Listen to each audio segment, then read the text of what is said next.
Hey everybody, welcome into the back room. I'm Andy Oswald. To the country, I would like to say first and foremost, I am sorry. I have given this job my all, but you have sent a clear signal that the government of the United Kingdom must change, and yours is the only judgment that matters. I'm sorry, and yours is the only judgment that matters. Listen to those two things. That was former British Prime Minister Rishi Sunak in his concession speech after he and his Conservative Party lost in a landslide election to Keir Starmer and his centre-left Labour Party, dealing the Conservatives their worst defeat ever and giving them the boot after 14 years in power. Starmer, in his victory speech, said, quote, "Whether you voted Labour or Conservative, my government will serve you. Country first, party second." Listen to those two men and what they said. Could you imagine Donald Trump saying, "I'm sorry"? Could you imagine the kind of peaceful transfer of power that we're witnessing in the United Kingdom right now? In this country, with Donald Trump, we've seen what he did in 2020. And we know what he would try again if he is elected president again. Such a stark contrast. Just something to think about. Anyway, today in the back room, we have distinguished professor of history at American University, Allan Lichtman. We will get to Allan in just a second, but first, thank you for tuning in. We appreciate you listening, and we'd love to hear your comments. So email us at backroomandy@gmail.com and or post on our social media, and we'll read some feedback next time. And if you like the podcast, please follow or subscribe and rate and review, and you will be notified every time we post a new episode. All right, let's get right into it. The big things of the week. Should I stay or should I go? If only we could play that. We're not talking about the Clash. We're talking about President Joe Biden, who I am very loyal to. I still support. I think he should stay in the race, and I'm going to do everything humanly possible that I can as an American citizen, as a Democrat, and as someone sane to help him get elected. Because you know what? The alternative is not very good, people. It is not good at all. So I'm sitting here today, as usual, with Maddie Rosenberg. Jen Hammoud is away for the long holiday, but we have Matt Mercier. Hi, folks. He's going to step in and add to the conversation. Welcome, Matt. Thank you. Hi, Matt. Maddie, what's your take on what I just said? Yes, unfortunately. As if I don't know. I know. Of course, I support whoever runs against Donald Trump. Unfortunately, I think that what was seen during the debate can't be unseen. And I know there's a lot of Biden diehards, and I used to consider myself one, but I think for the good of the country, he has to step back. And I think, for better or worse, our best bet would be Harris. It's the only person that could be nominated for various reasons. I think people are not enthusiastic about him. And what we need is enthusiasm in order for whoever is nominated to win. And unfortunately, he's lost that confidence. Like many of us, I've been speaking to a lot of friends this past week. One in particular said what you just said. We need enthusiasm. The kind of enthusiasm we had when Barack Obama ran in 2008. Then I spoke to another friend of mine who said, fuck enthusiasm. We are on the precipice of dictatorship. I'm in that camp. Joe Biden's not, at least from what he is saying right now, he's not going anywhere. Now, I'm as loyal a Democrat as the next guy. If there is behind-the-scenes maneuvering going on, behind-the-scenes pressure, a Chuck Schumer, Nancy Pelosi, et cetera, his family, whoever, if that's all taking place behind the scenes, urging him to step away, I'm totally fine with that. What I'm having a problem with is the public shitting on him. Doing it in public to our nominee is wildly dangerous. We are joining with Republicans, some of us, not me, joining with Republicans right now in attacking our guy. We are saying to the electorate, we don't think our nominee is fit to serve, and we want to dump him. I think that's incredibly dangerous right now, while Joe Biden is still committed to this election, to say to people, especially the critical swing voters in Pennsylvania and Michigan and Wisconsin and Georgia and Arizona, go ahead and vote for Trump because we don't like the other guy either. That is suicide. So why can't we just wait a week? Why can't we wait 2 weeks? Why can't we just wait to see how this plays out? We've seen Biden on the campaign trail, strong, forceful. He is going to be giving a interview tonight that's going to air on ABC with George Stephanopoulos. That is critical. If all the things kind of settle, and we're going to be talking about this with our guest today, Allan Lichtman, what is the harm in waiting a week, 2 weeks to see what happens before we do damage that may be irreparable? I think the harm in waiting is irreparable, the harm that's created. I think the point that your friend made, what your friend said, fuck enthusiasm, is he is speaking as an insider, as you, I believe, are, and you are looking at it from your perspective of we need to beat Trump, and this is the guy who's going to do it because he's there now. And you're neglecting that all of those voters that you said that were influencing, they saw with their own eyes. I've talked to people for a year and a half, and the number one thing that millennials tell me that they find disturbing about Biden is his age. And then this just fed into it. Do you think those millennials are going to vote for Trump or just not vote? Not going to vote. It's about enthusiasm and getting out the vote. And if there's a third party, some of them are going to vote for a third party. Okay, but here's the problem that I have is that, and this is what I was saying earlier, I didn't hear one thing out of you about Donald Trump. Not one. Because I don't care about Donald Trump. But this is important. We need to care about Donald Trump because if it's going to be Donald Trump versus Joe Biden, then people need to grow up and pick one. If I was talking to millennials, when you talk to millennials that you talk to, and they say what you say, which I find infuriating, okay? Because if millennials and Gen Z don't have enthusiasm on climate, on gun control and reform, on saving democracy, on women's reproductive rights, if they aren't enthused in this year, so I want to know, like, when you hear that, do you say to them, like Cher did to Nicolas Cage in Moonstruck, snap out of it? What I tell them is, let's look at his policies and what he's done, and then pretend he was 15 years younger. Do you disagree with the policies that he's done? And if he was 50, would you have a problem voting for him, having done exactly the same policies? Okay. And most of them say, yes, I agree with this, this, and this, but they can't get past the age thing. I'm with you 100%, Maddie. All I'm saying is if the man continues to say he's in the race and we attack him more than we're attacking Donald Trump, we're going to have a self-fulfilling prophecy come November 5th. The only thing I'm saying is until the man himself says I'm out of here, it's him versus Trump.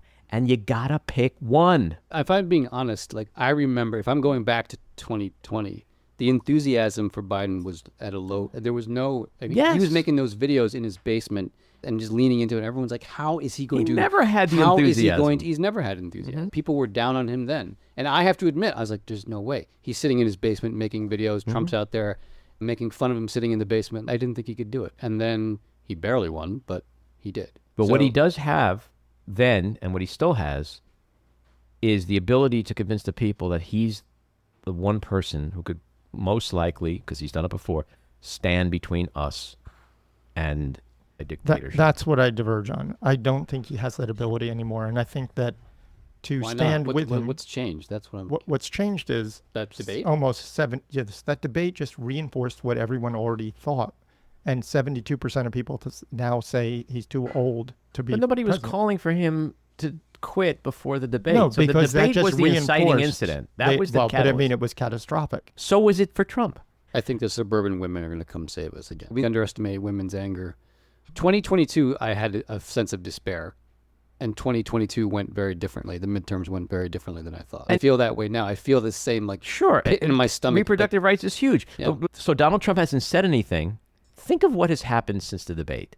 The Republicans have been quiet, and they've been quiet because they're letting Democrats eat their own.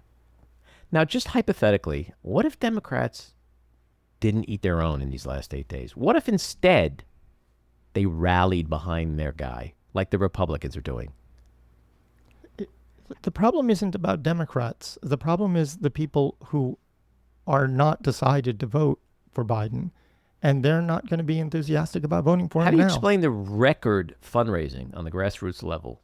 I'm sure there were a lot of the moment Democrats. that debate ended. There were a lot of Democrats who wanted to give money because they wanted to support him. Of course, there's going to be a percentage. And they give more But that money. proves the point that not everybody. But those is are screaming for him diehard to quit. Democrats. I don't think they were. It was grassroots. independent. It wasn't big dollar donors. It was grassroots donors. Sure, but Because they also heard the other guy. to They heard the other guy. It was the same 90-minute debate. Biden wasn't there by himself on stage. He was with the other guy who took credit for Roe v. Wade, to your point, Matt, who literally was reminding voters all the reasons why, if Joe Biden was in a fucking coma, they should still vote for him. They should. That's why he's been quiet since. Well, he's been quiet because if your enemy is destroying themselves, you don't interrupt. That's an oldest But he's adage. not going to stay quiet. And the crazier he gets, I think this debate's going to fade from people's memories. I know you disagree with that. Yes, I do. Because Biden's going to do one thing after another, which is going to reinforce every time he makes the smallest stumble, it's going to be the biggest news. But I don't know if anyone's mind was legitimately changed. The young people, I mean, I don't know. Oh, yes. If they sit it out. I mean, they were shocked, but are they going to sit this out? Oh, they were already going to sit it out. Another reason why don't know. Harris I don't know. makes a lot of sense is, number one, she resets the campaign so that they have a young person that Trump was not prepared to run against. Number two, She's, you want by to the talk way, about she's almost 60. So Wait, how does that legitimately... compared to 82. she ain't Pete Buttigieg. Wait, give me some civics lessons. How does that legitimately work? So she steps in and she's the president. And what does Biden do? He becomes the vice president? No. What, We're how does talking it work? about as a nominee. No, I know, but what happens Well, to it could Biden? happen either way. He could say tomorrow, I'm done, she's president. That No, would, no, no, see, no, to me, that's that not- would actually be the smarter move. No. Tell me, walk me through No, at the convention, civics he lessons. puts his delegates into the hat for her. for That's all. her. And then Yeah. he just steps down flat out. And obviously they need a And VP. she picks a VP. candidate. Well, yes. But let's play with this Okay. fantasy scenario, because that's what it is. To me, the more logical move, if he's bowing out, right? Why be a pinata for the next 6, 7, 8, 9, 10 weeks?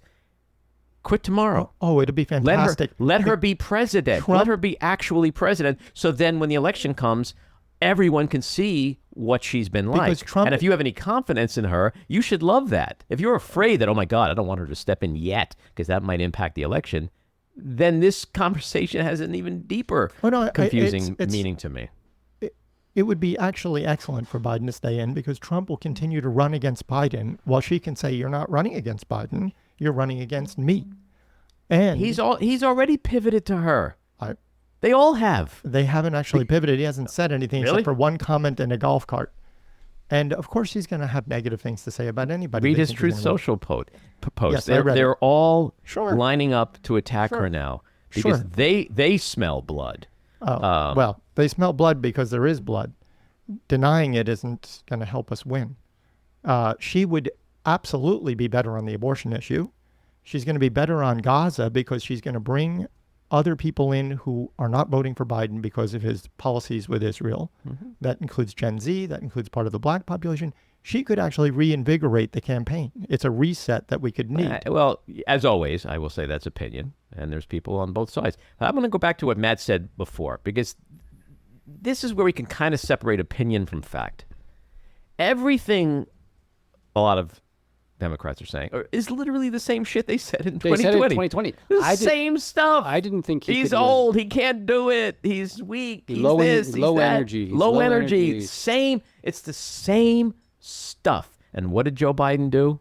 Scranton Joe pulled it out. And I believe Scranton Joe is going to do it again.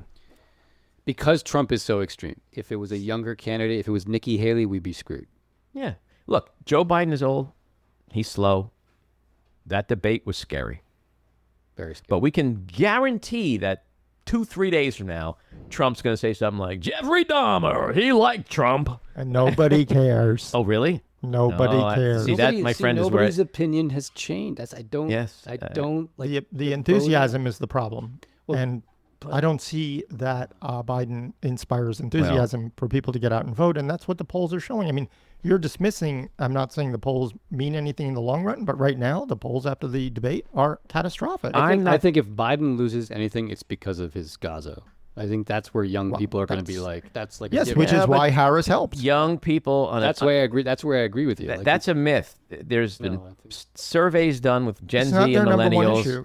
It's not. It's 15 out of 16 is what it is. The problem is that we need Nobody cares. They don't care about We Gaza. need everybody to vote. Here's Here's the same numbers they voted last time. Let's put a pin in this conversation. What I'm going to say is, when I hear things like there's a lack of enthusiasm, it gets me mad. It gets me furious, especially when it comes to young people. Because there's a lot of young people who are criticized for being disaffected, for being indifferent, for just being checked out. In a moment in our nation's history, and this is not hyperbole, when our democracy is literally hanging on by a thread, when those young Gen Z women and millennial women literally have had their basic bodily autonomy robbed from them, when they are watching the world go up in flames and with floods and disastrous storms and tornadoes, when they are fearing going to class because they might get killed in the courtroom. I just got to say, if they don't have enthusiasm now, then I don't know what else to say. It's offensive to me that people will sit this out. Offensive to live in this country and expect everybody else to clean up the shit. You have one obligation in this country, one obligation, and that's to vote. And if you don't vote, then in my opinion, I'm sorry, shut the fuck up, because you didn't partake in that process and you shouldn't be complaining. That's how we lose, just listening to that. Yelling at people for not voting. They're and adults. accepting it They as should a go vote. reality of Don't complain. people. Vote. I think of George Carlin's bit about elections. He voted, but he felt like voting was an illusion of participation. Like, we're not really we don't really get to choose. Forget about the young people. I agree with Maddie. Like, yelling at people is not going to get anywhere. But there's a sector of population, people of color, who are also they're despairing. They despair, and so they sit out. And A black woman might help. So, but the argument could be made that Kamala Harris did not resonate in the black community. There's a counterpoint to every one of these fantasy comments. I'm sorry, but that's the reality. All right, let's move on. Our winners and losers. Maddie? Yes, my winner are Wisconsin voters. The Wisconsin Supreme Court, a new liberal majority, said today that the ballot drop boxes can once again be used widely in the state, reversing the ruling used by the conservative majority just a couple of years ago. My loser, which you picked up on in the opening, is the Conservative Party in Britain, thank goodness. After 14 years in power, they had the worst loss, as you mentioned. They reduced to barely 120 seats, and the party's worst results are just really a wonderful loss. I have two losers, no winner. My first loser is Heritage Foundation President Kevin Roberts, who warned, and I quote, "We are in the process of the Second American Revolution, which will remain bloodless if the left allows it to be." My second loser is fake Trump elector Robert Spindell, who continues to refuse to step down as Wisconsin Elections Commissioner, despite angry calls from voters. All right, that gets us to our rant. This is probably the lightest, most positive, sunny rant I'm ever going to give. So I had a furniture delivery this week. Two very nice Hispanic guys. When they came in my living room, one of them turned to the TV that was on with Biden on screen. He smiled at me and he gave a thumbs up. He then pointed to his fellow delivery dude, laughed, and in very broken English said, "Trump," teasing him with "loco, crazy." I looked at the other guy, who spoke better English, and he asked me who I'm voting for. And I said, Biden. And I asked him why he likes Trump. And he said, and this is a quote, "Things were better under Trump." And when I asked him what that meant, he really couldn't say what specifically.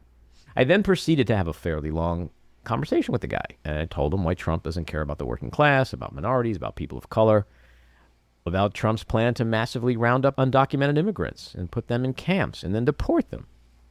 I asked if he had friends and family who'd be affected by this. His whole demeanor changed and his face looked pained. And he nodded and he said yes. I then asked him if he has daughters. And he said yes, 2. I then asked him how he would feel if they one day introduced their boyfriends or fiancés as a convicted felon, a sexual abuser. He turned blue, literally Joe Biden blue. And I asked, if you don't want a convicted felon for your daughter's boyfriend, why would you want one as United States president? He shook his head quite sheepishly, as if to say, "You're right." And this was a moment where I felt him starting to turn. And I really pleaded with him to think about what I said, to truly consider how and why Donald Trump doesn't care about him, when all he's done is lower taxes for the rich while trying to take away his health care and other things. That for someone who's, quote, one of us, Trump's a billionaire who lives in a mansion in the sky, rides in limos and private jets, and has done everything humanly possible to avoid people like him, the working class, minorities, black and brown folks. I said that Trump hates the working class. He hates immigrants, minorities, and that while Biden may be old and a little slow, he's the one that's been doing everything possible to help people who need help. That he's a good, kind, decent, caring man, and that Trump is a monster. His friend the whole time is standing there shaking his head, nodding, going, loco, crazy. I couldn't have had a better wingman, and he seemed to really understand what I was saying. So I asked him to help his pal understand it as well. By the end of the delivery, when I went down to the street to pay him, his friend smiled hugely and pointed to him again. And then the guy looked at me and said he's decided to vote for Biden. And I was kind of shocked. I said, really? And he nodded and said, because of you. I felt that when he said that, he meant it. And hopefully he'll tell everyone else he knows to vote for Biden as well. And I got to say, I have rarely felt so satisfied. All right, it's time to talk to Allan Lichtman. Allan J. Lichtman is Distinguished Professor of History at American University and a leading geopolitical expert. He has provided expert testimony in some 110 civil rights cases. He has written 13 books, many hundreds of scholarly and popular articles, and provided worldwide media commentary. His recent books include The Case for Impeachment, The Embattled Vote in America, Repeal the Second Amendment, and 21 Cracks, Repairing American Democracy After Trump. His Keys to the White House Prediction System has successfully forecasted the results of presidential elections since 1984, including Donald Trump's win in 2016. Professor, welcome into the back room. Thank you so much. So my first question, you've successfully predicted every presidential election since 1984. Come on, who are you paying off? I don't make any money from this. I don't bet on this, although anyone can if they want to. This is simply a demonstration of how an academic can use history to predict the future. I think I'm the only historian who does that. Most historians write about dead people, so they don't have to worry about predictions. And sometimes my predictions are well ahead of time. Mm-hmm. My first prediction was in April 1982, almost 3 years before the election, when I predicted the re-election of Ronald Reagan. You may say that's real easy, but not in April of 1982, when America was in the midst of what was then the worst recession since the Great Depression, and Reagan's approval rating was 43%. Of course, against all odds and all the conventional wisdom, I correctly predicted Trump's win in 2016, which you can imagine did not make me very popular in 90% plus Democratic Washington, D.C., where I teach at American University. But I did win the Steckler Award for courage in forecasting. Mm-hmm. So, and I want to get into all of the news that's obviously dominating right now with President Joe Biden's terrible debate performance and the ensuing calls for him to quit the race. But first, tell us about the keys to the White House model and how you created them. Yes. The keys to the White House model are the alternative to pundits who have no scientific basis for their opinion. It's sports talk radio. It's entertaining, but has no scientific value. And they're an alternative to the polls, which are not predictors. They're snapshots. They are abused as predictors. I'd love to tell you I developed the keys by ruining my eyes in the archives, by long and deep contemplation. But if I were to tell you that, to quote the late, not so great Richie Nixon, that would be wrong. I developed the keys serendipitously. In 1981, I was distinguished visiting scholar at Caltech in Pasadena near Los Angeles, and there I met the world's leading authority in earthquake prediction from Moscow, Volodya Ilis-Orov. And it was his idea that we collaborate. And I said, no, we're not. Earthquakes may be a big deal here in Southern California, but I got to go back to DC where no one cares about earthquakes. He said, oh no, I already solved earthquakes, right? He said, well, get this. He said in 1963, He was a member of the Soviet scientific delegation that came to Washington and negotiated the most important treaty in the history of the world, the treaty while we're still here, the nuclear test ban treaty that stopped us from poisoning our atmosphere, our oceans, and our soil. And he said in Washington, I fell in love with politics. And I always wanted to use the methods of earthquake prediction to predict elections. I lived in the Soviet Union. Elections, forget it. It's supreme leader or off with your head. So we became the odd couple of political forecasting, the Soviet geophysicist and the American historian. And to develop the keys, we reconceptualized presidential elections. Remember, this is 1981, not as Carter versus Reagan, not as Republican versus Democrat, not as liberal versus conservative, but in geophysical terms, as stability, the White House party stays in power, and earthquake, the White House party is tossed out of power. And then we use Kailas Porak's method of earthquake prediction to look at every American presidential election from the horse and buggy days of politics when Abe Lincoln was elected through 1980.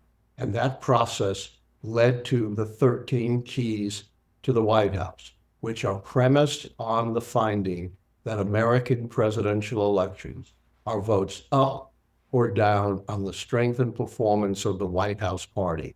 And all the grist, the media and the punditry mills, the debates, the speeches, the advertising, the fundraising, the dirty tricks count for little or nothing. We also developed a simple decision rule. If 6 of the 13 keys go against the White House party, they are predicted losers, earthquake. Otherwise, you have stability.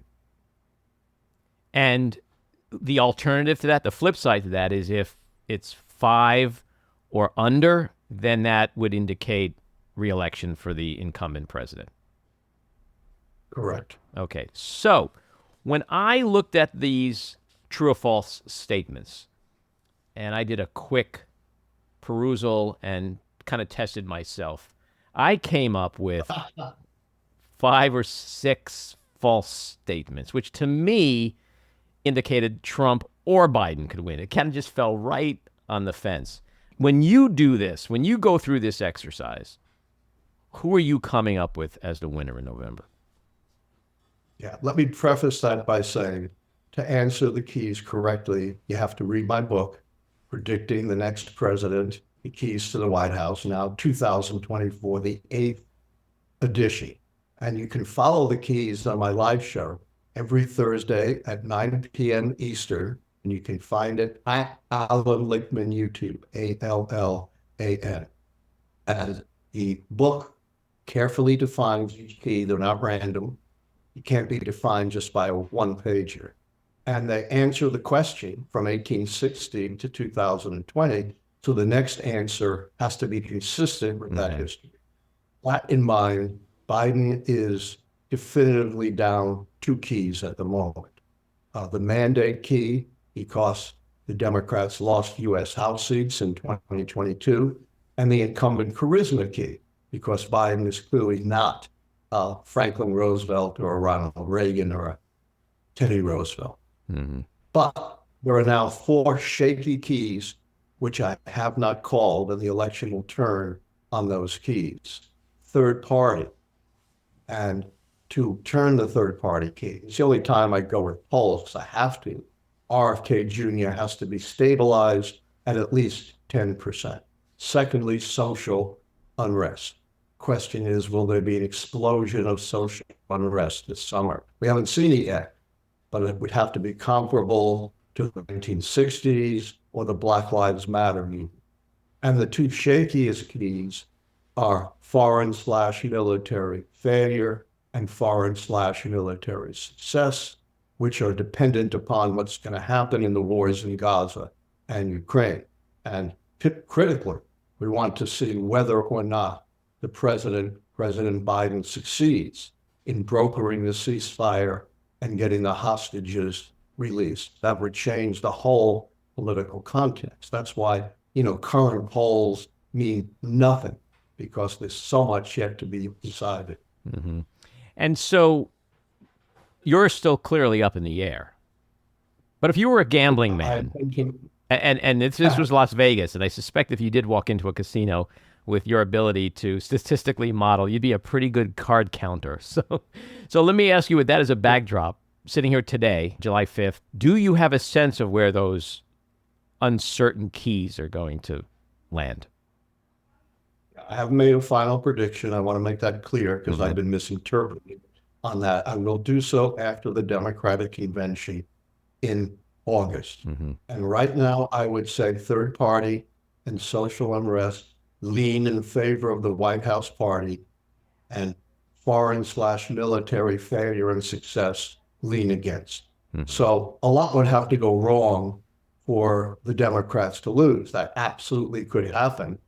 But as I said, right now, a lot would have to go wrong. I just want to clarify, when you say the Democrats, you really mean Biden, for Biden to lose. Or, if something happens and there's another nominee, we can recalibrate the keys. But right now, it's Biden. But as we know, there's a lot of controversy about that. And so this is interesting as a segue to my next question. No one will disagree that this upcoming election is like no other in history. Firstly, both nominees have already been president. That's a first. And they have a record. We've had that once before in 1892. I stand corrected. And they both have a record that will help them. Next, one of them is a near 80-year-old dangerous dictator wannabe, depending on who you talk to. I believe in that myself, who owns virtually his entire party, from Congress to voters. And the other candidate is 81 and in seriously weakened and unpopular condition.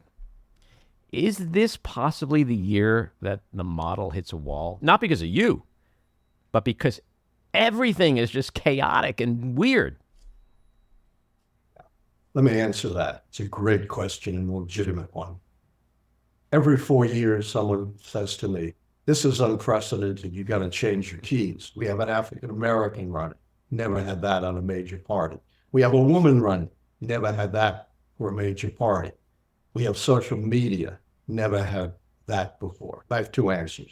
Number one, you can't change a model on the fly. That's a recipe error. The model is based on 160 years of history. Secondly, the model is very robust. Retrospectively, it goes all the way back to 1860 when women didn't vote. African Americans were enslaved. Latinos hadn't really arrived here. Asian Americans hadn't really arrived here. My ancestors from Eastern Europe hadn't arrived here yet. It was an agricultural economy, no poles, no automobiles, no jet planes, totally different political system. All that said, and a different demography, economy, politics. That said, I'm not psychic Gene Dixon with a crystal ball. I'm not Speaker Mike Johnson and claims the Almighty talks to him. My system is based on history. And it is certainly possible, I'm not so arrogant to say, that there couldn't be events that are so unprecedented and so cataclysmic that they could affect the keys outside of history. And we do have, as you point out, some pretty cataclysmic, unprecedented events.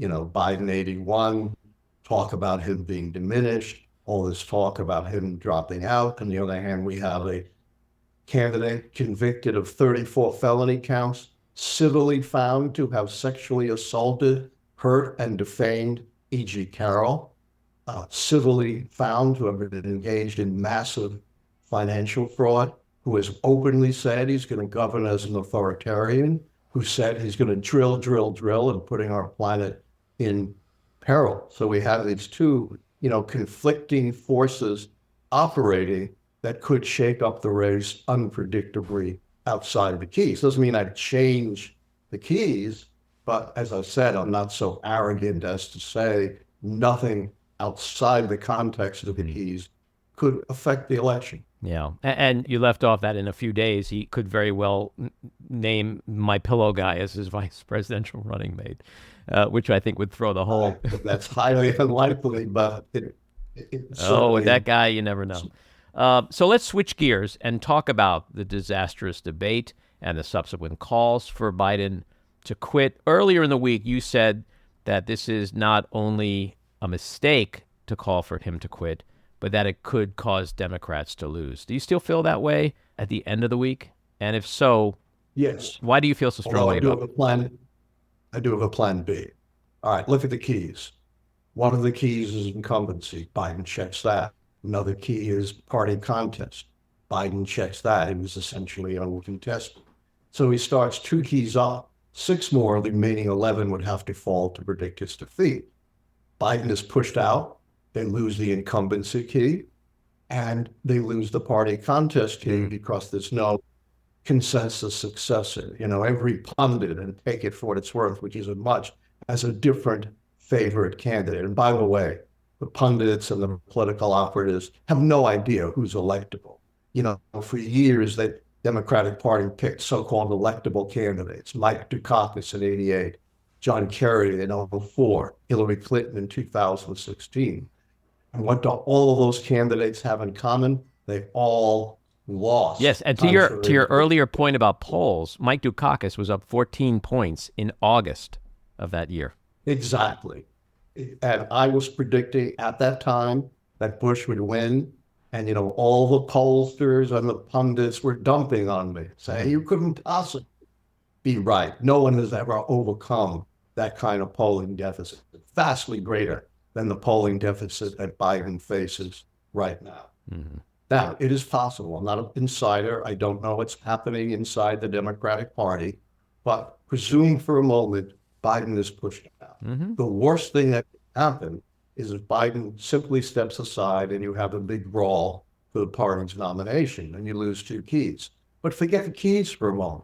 Since the turn of the 20th century, you know how many elections the party holding the White House has won when it's an open seat, no incumbent running, and an uncertain or contested nomination? The answer is 0. So all these pundits are trying to recreate a situation in which the White House party has never won, and essentially recreate the situations that elected Donald Trump in the first place in 2016.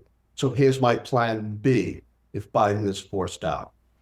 He should. Wait, can I just comment on what you just said? Because I want to make sure I understood that, because that is a significant thing. You're saying that in trading away the power of the incumbency, you'd be adapting a strategy that has had 0 success. Correct. In trading away the power of the incumbency and creating an internal party contest, you are creating a situation in which the White House party has never won, including 2016. Remember, those same pundits who were telling us Biden can't win also said Trump couldn't win. And in fact, after the Access Hollywood tape, just as after this debate, they're saying Biden's finished, they were saying Trump is finished. Here's my plan. That's such a powerful thing to point out. Yeah, and that doesn't depend on the keys. You don't have to believe the No, keys it's just history. to look at. Yeah. So let's say Biden's forced out. Here's my plan B. He resigns the presidency for the good of the country, which creates a big contrast with Donald Trump, who is only concerned about himself. And as you said, has quite openly said he's going to be an authoritarian. He said, I'll be a dictator only on day one. But in the history of the world, every dictator on day one has been a dictator forever, as long as they can hold out. And when you say Biden resigns, are you saying he resigns as president immediately or agrees to quit the race? I just want to make sure I understand that distinction. Immediately. If he's pushed out, then Harris becomes president. They retain the incumbency key, and he could instruct his delegates to all support Harris at the convention so you don't get a party brawl, and you check off the incumbency key and the contest key, and you do not create a situation where the White House party never wins. When there's an incumbent and no contest, the White House party has won 3/4 of the time, as opposed to 0 under the other conditions. That is stunningly fascinating to me, and I happen to agree with that. And that is another excellent point to have made. I believe all Democrats agree that the debate was awful. And by the way, many would agree that it was worse for Trump. I'm one of those people. In your opinion, will anyone remember or care about it weeks or a month or 2 months or 4 months from now if Biden is able in an appreciable way to course correct and allay the concerns that he's a walking coma, which is also not my opinion? In other words, is this an anomaly, a 90-minute anomaly that could quickly be put in the rearview mirror, especially knowing that probably in 3 days, Donald Trump is going to say Jeffrey Dahmer likes Trump or something as crazy, right? I mean, 4 months is an eternity in politics. Absolutely. And a lot is. Imagine if Biden does get a ceasefire and hostages released. That's going to overshadow anything in the debate. And by the way, this was not the worst debate in Democratic Party history. 33%, let's not forget it, that's been ignored, said Biden won the debate. Contrast that with Barack Obama's first debate with Mitt Romney, where only 20% thought Obama won the debate. 72% thought Romney won the debate. And we had the same hysteria within the Democratic Party. And the same punditry saying, Obama's finished, he can't win. Romney is going to win. And you're absolutely right. A lot is going to happen over the next 4 years. And all these polls, which do show Biden, slipping, are snapshots. They're not predictors. Plus, these polls may reflect the reprehensible way in which the media has covered the debate. All the stories have been about Biden. And absolutely, it's legitimate to cover Biden. But none of the stories are about the vastly worse and much more dangerous performance of Donald Trump. They should be talking, and the headline should be, Donald Trump tries to con and lie his way into the presidency. More than 30 lies in the debate. That's one lie for every minute and 20 to 30 seconds. And Donald Trump won't accept the results of a fair election and has indicated that he will govern as an authoritarian, will embark on a revenge campaign if he's elected. Why hasn't the media covered that part of the story? At least that should have been equally covered with the story about Biden.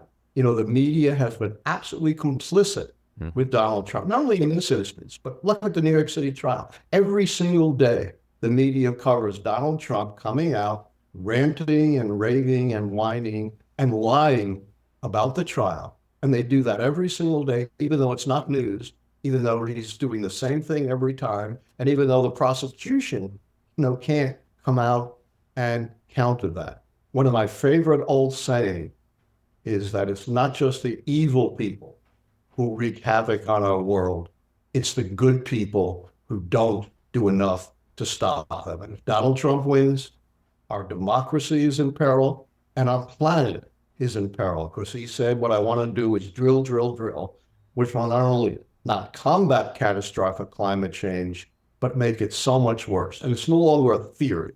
Climate change is here in the hurricanes, the droughts, the extreme heat, the tornadoes, the floods, the wildfires. And Donald Trump, if he's elected, will make that so much worse.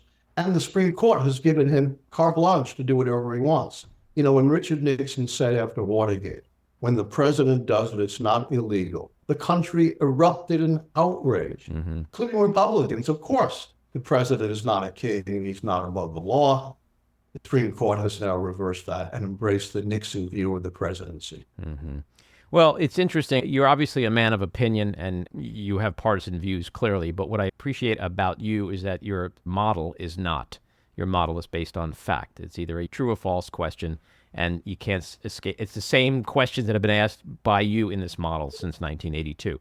And one thing there. Sure. I predicted about as many Republicans. Yes, that's what I mean. Yeah. Well, it's like when you hear partisans criticize the economic metrics that come out, the data, from the Bureau of Labor Statistics to whatever. It's the same metrics that have been used in Democratic administrations, Republican administrations. There's no room for spin. You could spin, and then it becomes a partisan political conversation, but the data itself is the same data that's used repeatedly throughout modern history. Same for your model. So Trump has started to raise a boatload of money, oddly, especially since he's been a convicted felon. How important is fundraising to you in terms of your predictions, if at all, or just in general? Well, neither debates nor fundraising figure in my predictions. Hillary Clinton won every debate in 2016. She still lost. John Kerry won the debates against George W. Bush in 2004. He still lost. Fundraising has zero predictive value. Hillary Clinton far outraised Donald Trump in 2016. Franklin Roosevelt, when he won in a landslide in 1936, winning all but 2 states and 60% of the vote, was outraised by the Republicans. Now, fundraising does matter for other elections, but it has no predictive value for presidential elections. And that's what's wrong with the punditry. They don't have a scientific basis for predicting. It's sports talk radio. They're talking off the top of their heads. It's interesting, but you can't take it as having any value whatsoever in predicting election results. And I'm going to tell your audience one thing. As you say, my analysis is totally nonpartisan. Here's the secret to being a successful forecaster. It's not knowing history, or you got to know history. It's not knowing math, although you got to know math. It's not knowing politics, although you got to know politics. It's keeping your own personal views out of it. And that may sound easy, but it's really hard, and you really got to work at it. Well, Professor, I thank you so much for coming into the back room and talking with me.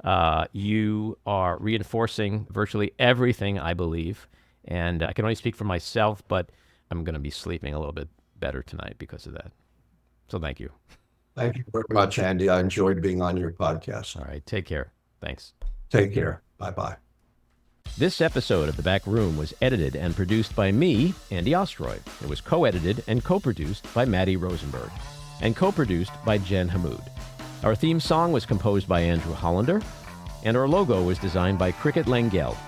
And special thanks to Patricia Wind. Please take a moment to rate and review the podcast, and also follow or subscribe. Until next time, keep your eyes on Washington, Hollywood, and your own backyards, and have a great week.